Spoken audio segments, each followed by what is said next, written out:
Alors, dans cette vidéo, on va étudier l'inverse modulo n d'un nombre.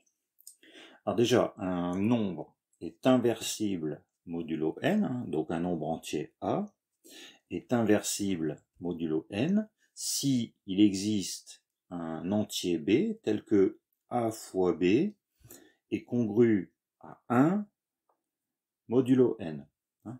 Donc si on trouve, en partant de notre entier A, si on trouve l'entier B tel que A fois B congru à 1 modulo n, alors B sera l'inverse de A modulo n. Alors on va maintenant chercher à étudier l'inverse de 5 modulo 7. Alors pour ça, ce que l'on va prendre, on va prendre les nombres qui vont être congrus à 7, modulo 7. Donc 0, 1, 2, 3, 4, 5 et 6. Voilà.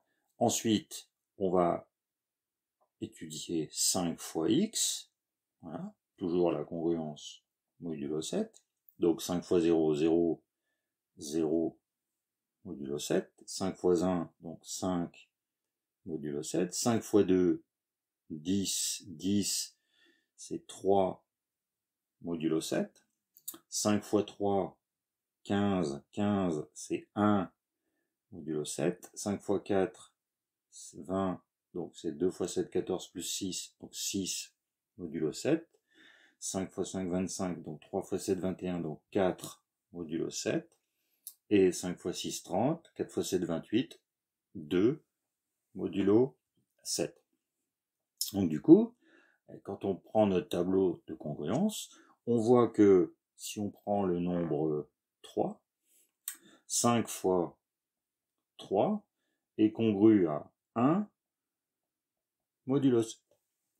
Donc 5 est inversible modulo 7, et c'est 3 qui est l'inverse de 5 modulo 7. Voilà. Maintenant, l'inverse de 6 modulo 9.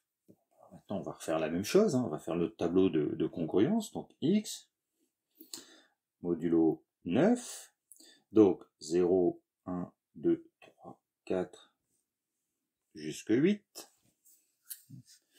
Ensuite, 6x,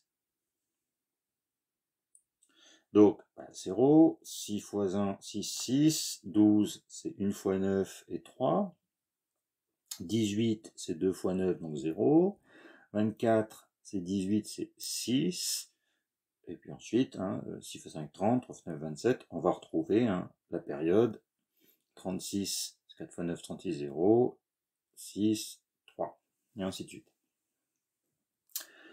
Donc du coup, on voit qu'il n'existe pas de valeur modulo 9, on n'a pas de valeur telle que 6 fois x soit congru à 1 modulo 9. Ici, jamais on a la valeur 1. Ça veut dire que 6 n'est pas inversible modulo 9. Alors, par contre, il l'est peut-être avec une autre valeur que 9, mais en tout cas, 6 n'est pas inversible modulo 9. Donc voilà pour l'inverse modulo n.